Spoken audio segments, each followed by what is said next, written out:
Soy el padre Antonio Giangreco. Voy a hacer una pequeña presentación del fruto principal de mi tesis de licenciatura. ¿Sí?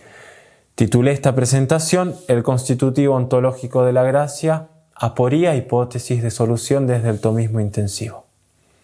Hace unos años, aquí en el Monasterio del Puello, tuvimos unas jornadas tomistas donde hubo distintas conferencias sobre el tema de la gracia. ¿Sí? Y seguimos principalmente la tesis doctoral de Monseñor Sánchez Orondo, La gracia como en participación a la naturaleza divina, dirigida por el mismo Cornelio Fabro. En estas jornadas, personalmente me percaté de la complejidad del problema de la gracia y que había cuestiones fundamentales que todavía estaban abiertas. Y sobre todo una produjo inquietud en mí: el hecho de la interpretación de la gracia como participación de la naturaleza divina. ¿Sí? Con esta inquietud luego me enviaron a Roma y, hablando con profesores sobre este problema, ¿sí? que yo tenía, me aconsejaron un artículo del profesor Contat, artículo que se titula Reflexiones sobre la ontología del estado de gracia y del pecado. En este artículo, el autor muestra con mucha claridad cuál es el problema y presenta una hipótesis de solución. Y dado que yo me encontraba en Roma haciendo la licenciatura y que tenía que escribir una tesis, me decidí entonces por estudiar justamente este problema y desarrollar la hipótesis que el profesor Contat sí presenta al final de su artículo. Con la gracia, esto no es un detalle menor, de que pude hacer esta tesis bajo la dirección del mismo profesor Contat. ¿Sí? Ahora entonces voy a presentar, como ya dije, el fruto principal o lo que considero fundamental del estudio que he hecho. Y lo voy a hacer en dos grandes partes. Por una parte voy a presentar el problema, en qué consiste y la insuficiencia de la respuesta de Monseñor Sánchez Orondo, y luego voy a desarrollar la hipótesis de solución presentada por Contat en su artículo. ¿Sí? En la primera parte, entonces, la aporía del constitutivo ontológico de la gracia santificante. Santo Tomás desarrolla el tema de la gracia de manera sistemática en varias de sus obras.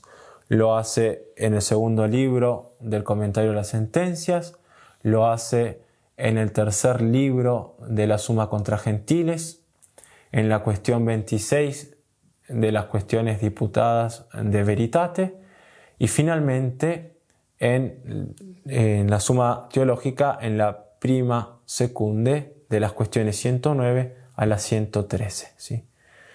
Y podemos notar que en todas estas obras Santo Tomás trata de la gracia desde una doble perspectiva.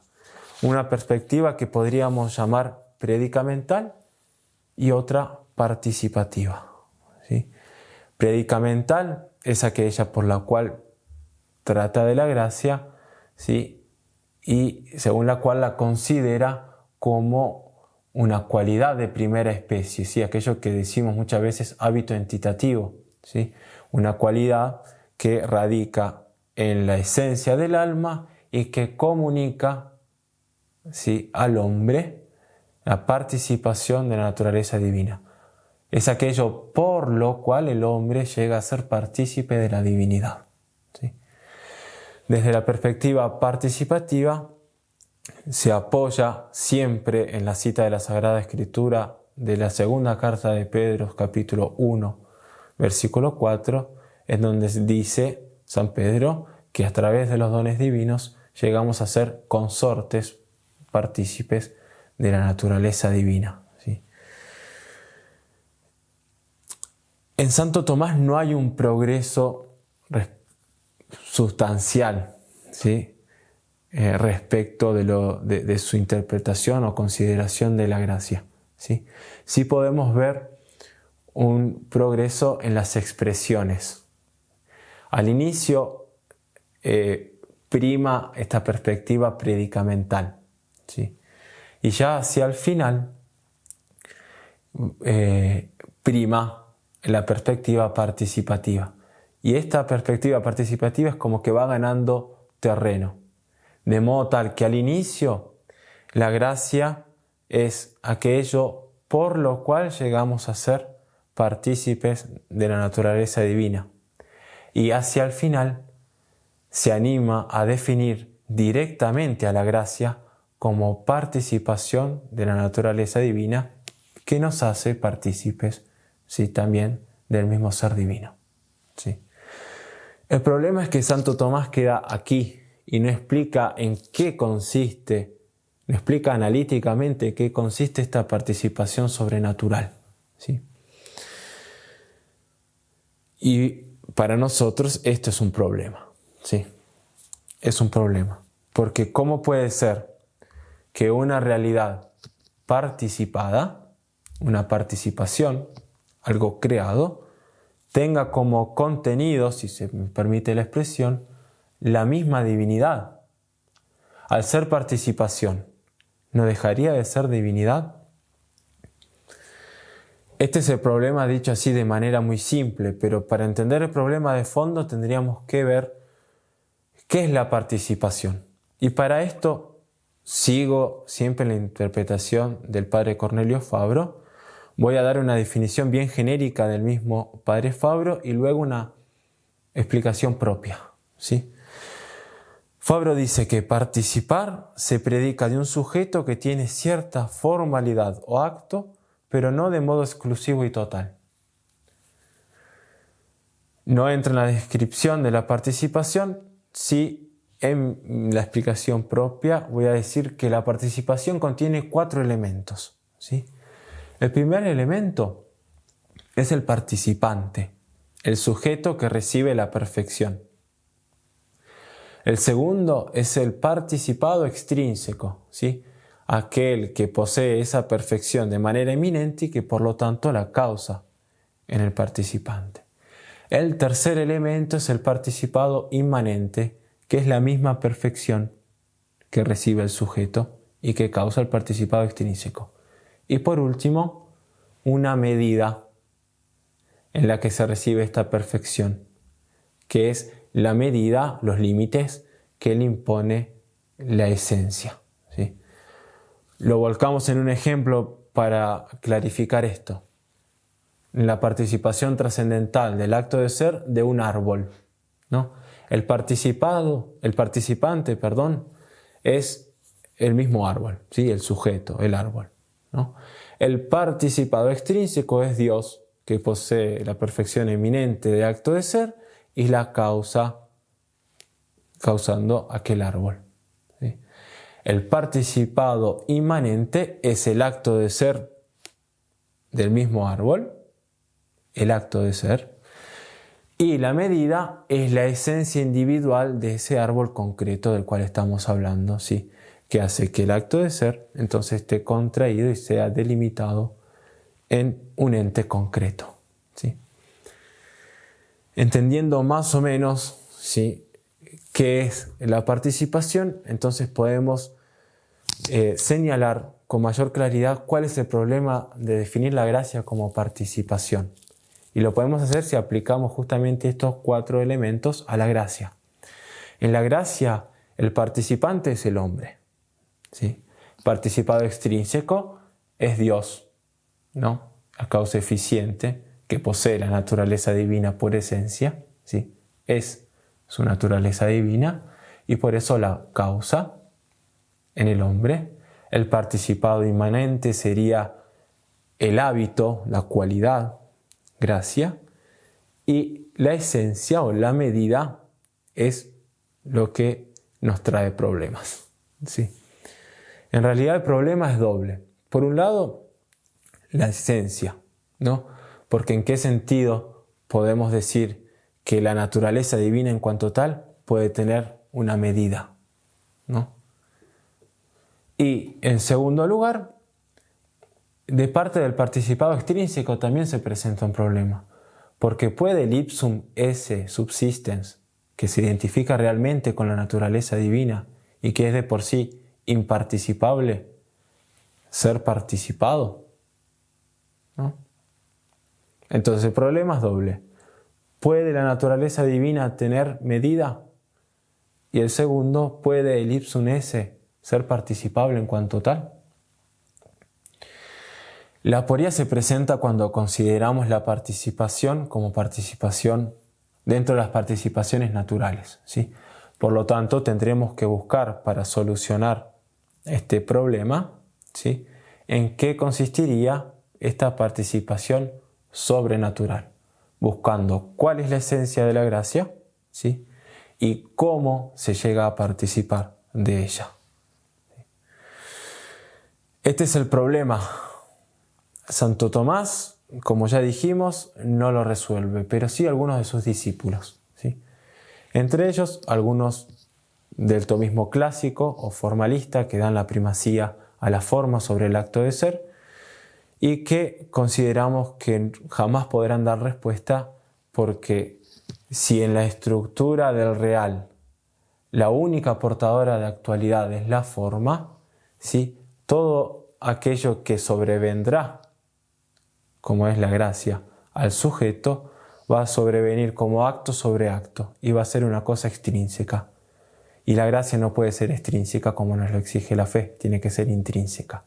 No se explicaría una participación intrínseca de la naturaleza divina.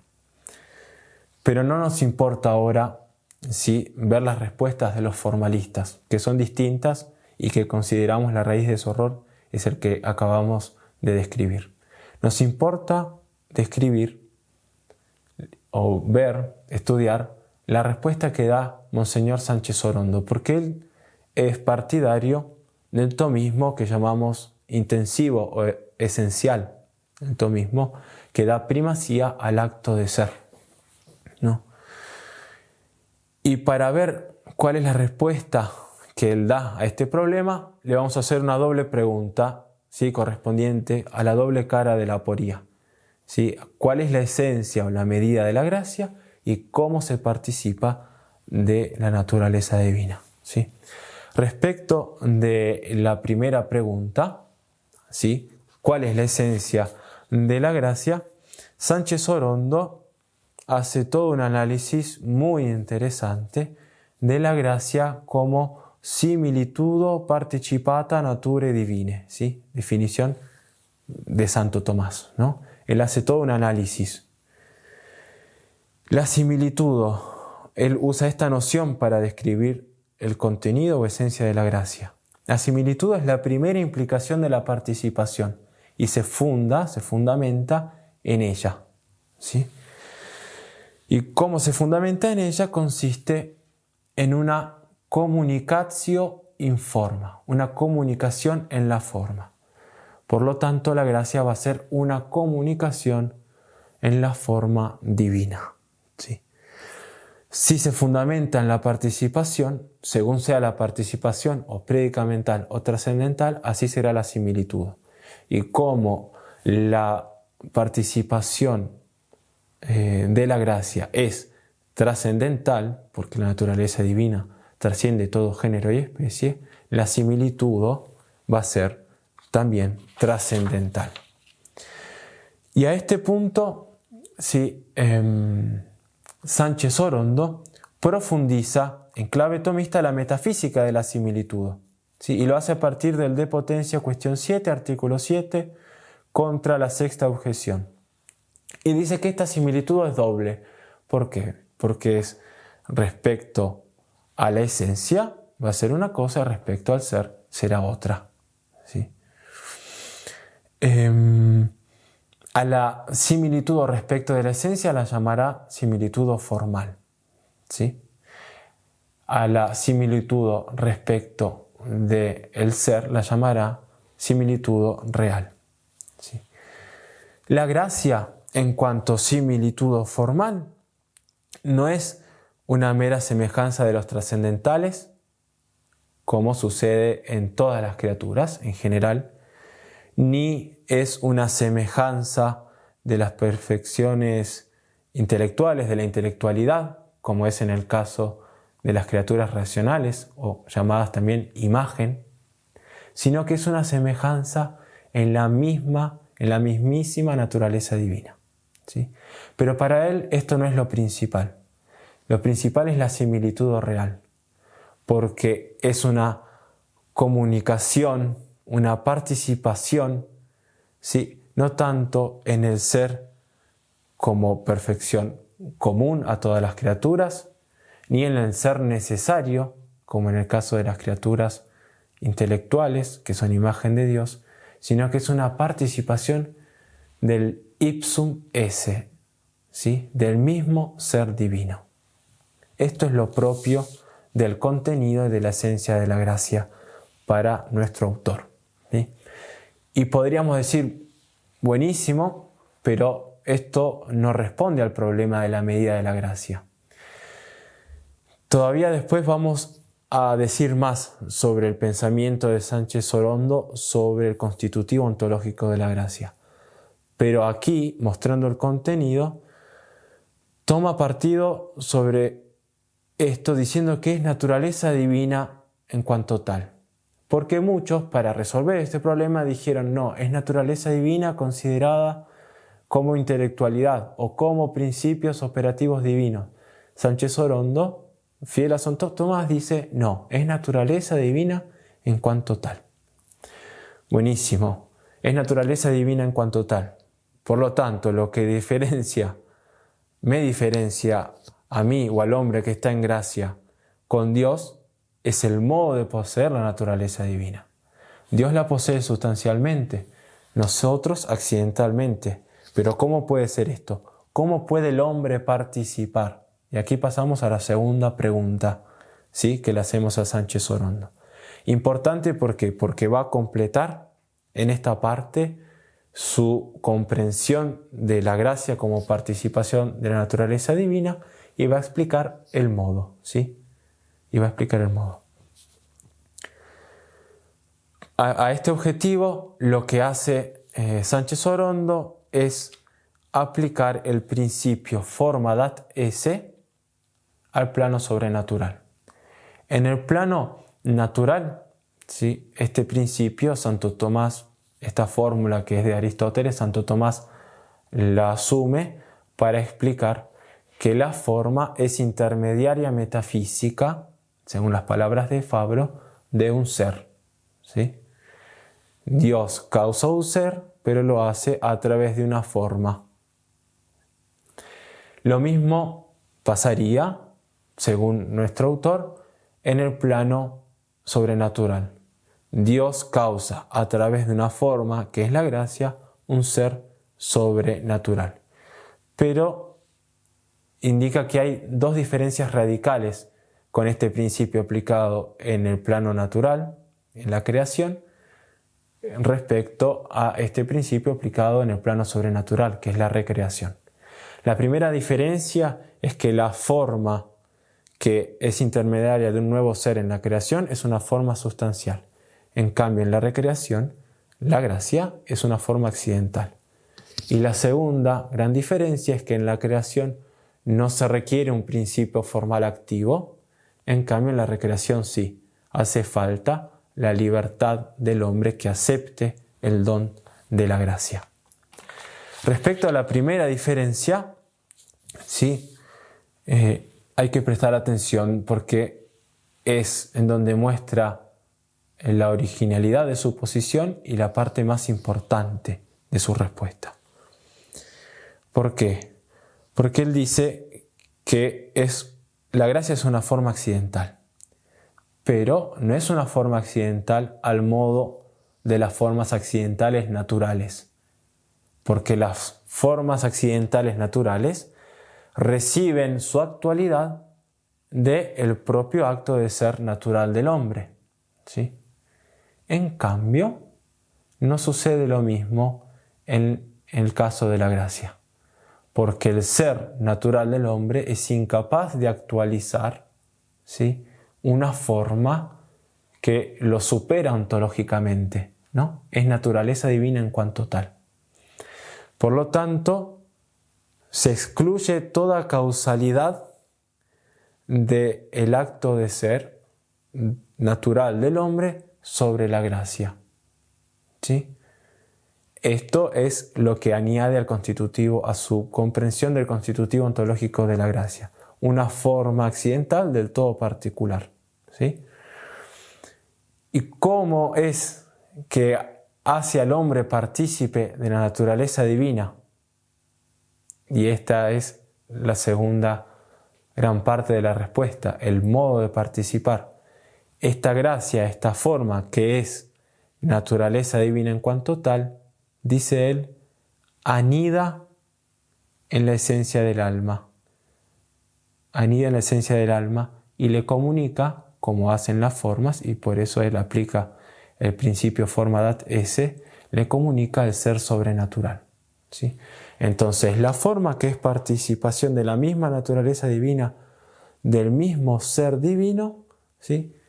Como forma anida en la esencia del alma, ¿sí? Para comunicarle, para recrearlo en un nuevo ser sobrenatural divino. Este anidarse, él lo llama con una fórmula bien precisa que dice la gracia, ¿sí? Participa, no está bien. La gracia anida, vamos a usar sus palabras, en el alma ut natura in natura, como naturaleza en la naturaleza. ¿Sí? De modo tal, entonces, en síntesis, de que para él la gracia, en cuanto a su esencia, es naturaleza divina en cuanto tal, y que hace al hombre partícipe de la naturaleza divina, anidando en el alma, ut natura in natura, y comunicándole, ¿sí?, un principio de ser divino. ¿Sí? Esta es la respuesta que da a la aporía. De esta manera, entonces, se puede hablar de participación de la naturaleza divina. Decimos que es insuficiente, ¿sí?, principalmente por dos cosas, o por tres cosas. La primera cosa es que no da respuesta directa a la aporía, al problema de la medida de la gracia, ¿sí? Por eso ya es una respuesta parcial al problema de la gracia.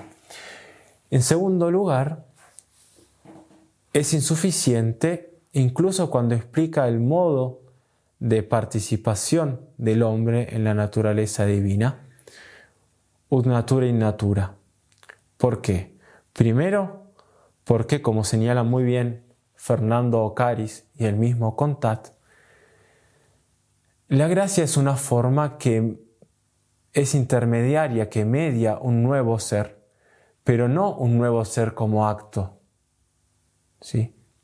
El acto de ser tiene que ser siempre el del hombre, si no, no es verdaderamente un accidente intrínseco como le exige la fe. Media un ser, por ella llegamos a ser partícipes de la naturaleza divina, pero es un esse, en palabras de Fabro, un esse in actu, no un esse ut actus. No puede haber dos esse ut actus en el hombre, sería absurdo. ¿Sí? Es un nuevo esse in, por el cual llegamos a ser partícipes de la naturaleza divina. ¿Sí? Y por último, la tercera insuficiencia, y esta es una apreciación más bien personal, es que la forma ut natura in natura es más que imprecisa. ¿Por qué? Primero porque no se encuentra en Santo Tomás, ¿sí? Y luego porque parece ser un volver al formalismo, ¿no? A poner la atención sobre la naturaleza, sobre la forma, y olvidarse del acto de ser, ¿no? Si la gracia es una forma que posee una actualidad distinta del acto de ser del hombre, es una naturaleza que tendríamos que llamar íntegra entre sí.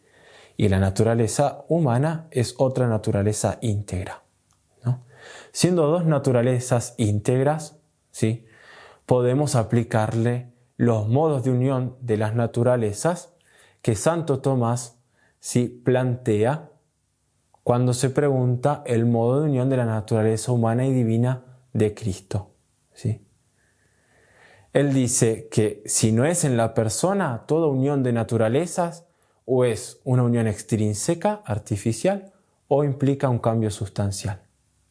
Por lo tanto, en el caso de la gracia, ¿sí? Como no es unión en la persona, eso es de la gracia de unión exclusiva del Verbo encarnado, en el caso de la gracia, entendida como Sánchez Orondo, o será una cosa extrínseca o implicará un cambio sustancial, lo cual es imposible, ¿sí? Entonces, en conclusión, creo que hemos visto, haciendo un repaso breve, hemos visto en qué consiste el problema de la gracia, el problema de la medida y el modo de participación, y cómo Sánchez Orondo da una respuesta insuficiente diciendo que, como en cuanto a la esencia, es naturaleza divina, pero no dando respuesta al problema de la medida. Y en cuanto al modo de participación, diciendo que es un natura in natura con todas las dificultades que hemos notado. Sobre todo, que sería una cosa extrínseca al hombre. Pasamos entonces a la segunda parte de esta presentación, la parte quizás más interesante, porque es la hipótesis de solución desde el tomismo intensivo. Ciertamente que es una empresa difícil demostrar que no hay contradicción con la razón cuando definimos a la gracia como participación de la naturaleza divina. Nosotros lo vamos a hacer a partir de la conclusión del artículo del profesor Contat y también teniendo en cuenta muchas conversaciones que por gracia de Dios he podido tener con él al momento de escribir mi tesis, ¿sí? En esta parte voy a primero explicar 3 premisas claves, ¿sí? Y luego voy a enunciar la propuesta de Contat y la descifraremos. Entonces, 3 premisas claves. La primera premisa es la noción de virtus essendi. Virtus essendi o potestas essendi es la capacidad propia del acto de ser de actualizar todo lo que es en el ente, en un ente, todo lo que es, ¿sí? Todas las cosas están compuestas por acto de ser y esencia, ¿no? El acto de ser posee una capacidad propia de actualizar todo, ¿sí? Pero en las criaturas, esta capacidad de actualizar todo lo que es está como contraída, delimitada por la esencia. Todos tenemos acto de ser y esencia, ¿no? Yo tengo mi acto de ser y mi acto de ser tiene la capacidad de actualizar todo lo que es, pero la posee contraída, limitada por mi propia esencia, por mi alma, por mi cuerpo, por mis accidentes propios. Pero esto no quita de que yo tenga esa capacidad, de que mi acto de ser tenga esa capacidad de actualizar todo lo que es y que la tenga como distinta de la esencia.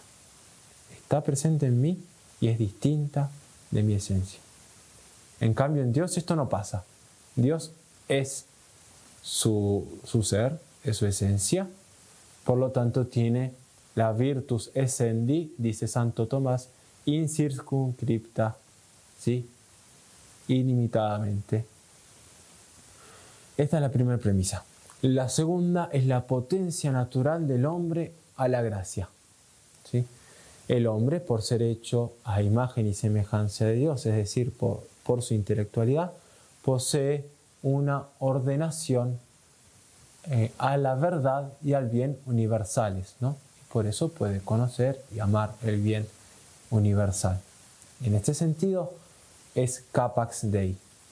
Y si posee esta apertura formal infinita en su operación, también la debe poseer en su ser, porque la operación sigue al ser.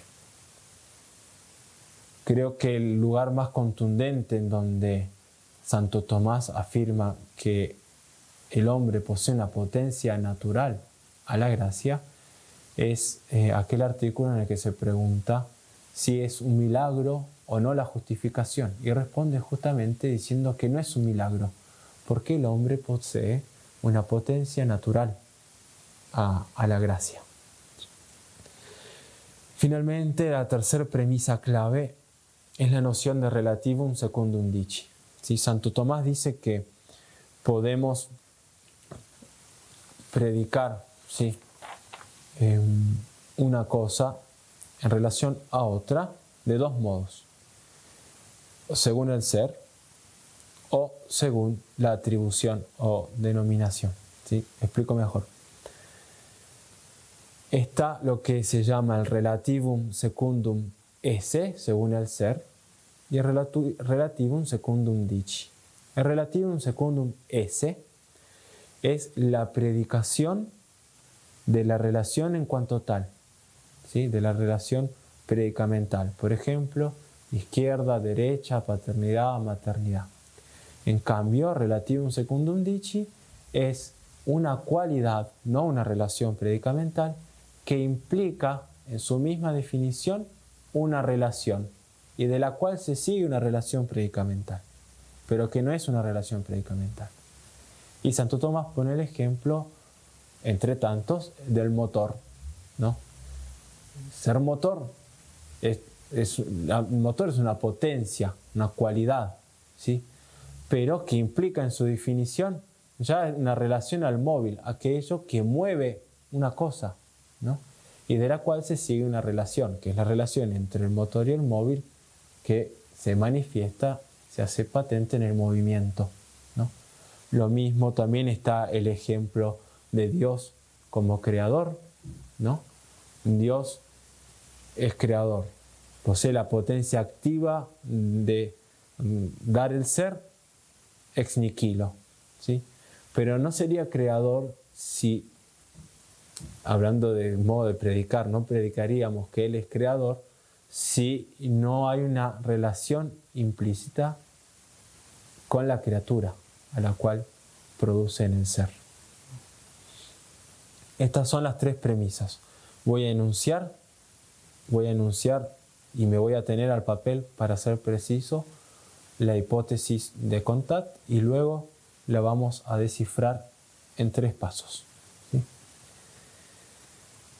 Comtat sostiene que la gracia es participación de la naturaleza divina. ¿Sí? ¿Por qué? Porque la gracia tiene como objeto de participación la virtus essendi presente en el acto de ser del hombre, no en cuanto limitada por la esencia, sino en cuanto acto intensivo de ser, es decir, en cuanto naturaleza divina. Lo desciframos. El primer paso es el siguiente, es decir, afirmar que el ser en cuanto ser es la Santísima Trinidad. Y Comtat lo hace apoyándose en Santo Tomás de Aquino, en su comentario al Evangelio de San Juan. Allí Santo Tomás dice que al mismo ser pertenece toda la Trinidad. ¿Sí? Entonces, el acto de ser, en cuanto acto de ser, es la Trinidad. El segundo paso es sostener que la virtus essendi, o natura essendi, porque en definitiva considerar la virtus essendi es considerar el acto de ser en cuanto acto de ser, no limitado por la esencia, es sostener que la virtus essendi, en cuanto tal, es la Santísima Trinidad presente en el hombre. Es la Santísima Trinidad presente en el hombre. Sin embargo, esta virtus essendi está contraída en el hombre por los límites de su esencia. Por eso el hombre no es Dios ni Trinidad. ¿Sí? No obstante, el acto de ser del hombre, en cuanto realmente distinto de la esencia y considerado sin los límites impuestos por la esencia, es naturaleza divina. Finalmente, teniendo en cuenta estos dos pasos, estas dos consideraciones anteriores, nada impide que Dios, en su omnipotencia infunda una mayor intensidad de acto de ser, ¿sí? Precediendo, anticipando o salteando, si se quiere, los límites impuestos por la esencia, ¿sí? Es decir, que en la infusión de la gracia hay una mediación del ese.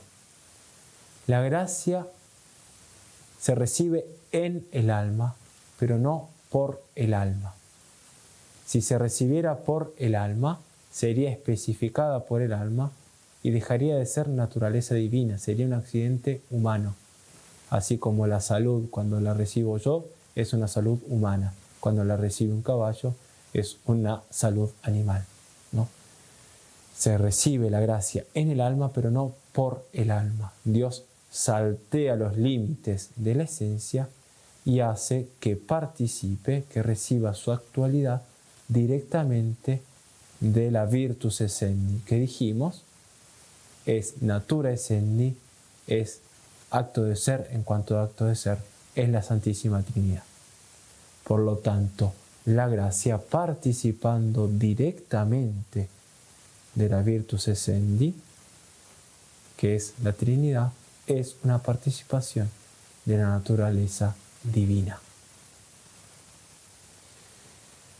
Aquí vemos la diferencia la diferencia radical con cualquier otro accidente, ¿sí? Es esta la diferencia. Un accidente natural que podemos tener nosotros recibe su actualidad del acto de ser, ¿no? Pero a través de la esencia. En cambio, este accidente sobrenatural recibe la actualidad del acto de ser propio del hombre, pero no mediado por la esencia, no especificado por la esencia. Y como el acto de ser, en cuanto a acto de ser, es naturaleza divina, por eso decimos que la gracia es participación de la naturaleza divina. A esto se le puede presentar una objeción, y es la siguiente: si Dios infunde mayor intensidad de acto de ser y cambia el acto de ser ya constituido, ¿no es una transformación, un cambio sustancial? ¿Es justificación o una, podríamos decir, nueva creación? Y a esto respondemos que no. No es un cambio sustancial. ¿Por qué? Porque el hombre posee un alma que tiene la potencia natural de recibir esta expansión, ¿no? Esta expansión que es recibir la naturaleza divina. El hombre posee como una flexibilidad natural a recibir esta intensificación de acto de ser en cuanto a acto de ser.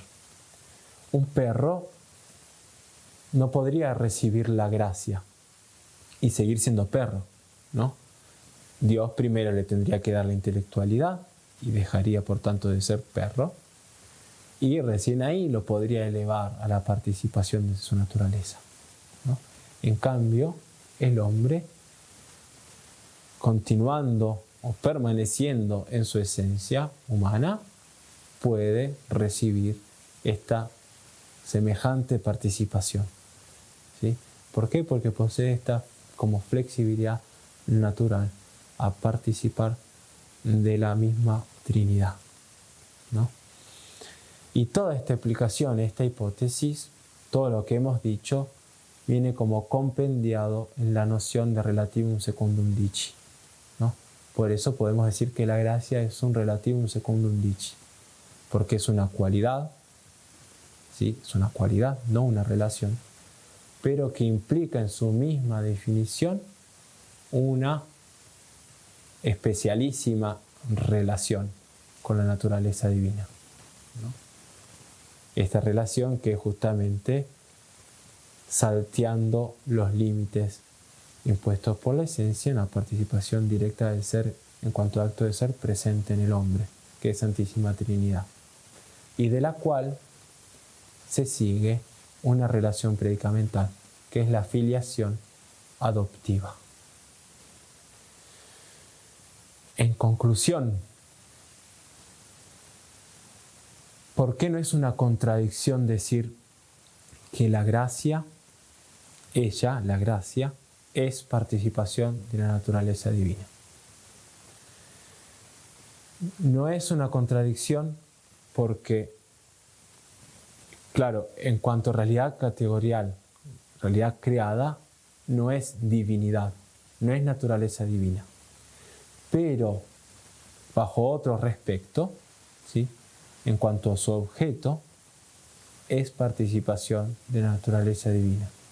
¿Por qué? Como ya hemos dicho, porque se participa del acto de ser en cuanto acto de ser, sin la mediación y especificación del alma.